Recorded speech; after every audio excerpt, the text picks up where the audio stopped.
Magluluto ako ngayon ng kalabasa. Ginataang kalabasa. Hindi totoo yan. Kailangan ko ng crabs. Wow naman! Tama-tama, may alaga akong crabs dito eh. Wow! Tara guys, manghuli ako. Meron akong pinakawalang mga crabs dito. Nasaan na kaya sila? Crabs. Uy! Ito! Ito, anong ginagawa mo dyan? Halika na!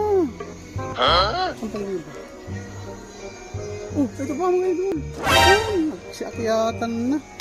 Ay, sus, ano ba naman kayo? Oh, dami. Gago! Oh. Ay, sus. Ginagawa Dito mo! nga kayo. Lulutuin ko kayo ngayon. Wow kung saan naman. kayo mag-aalay. Wow! Wow! Ano ba? Oo, dito pa. Ayaw, di ba? Pwede na to. Okay na to. Ay, pang ulam na.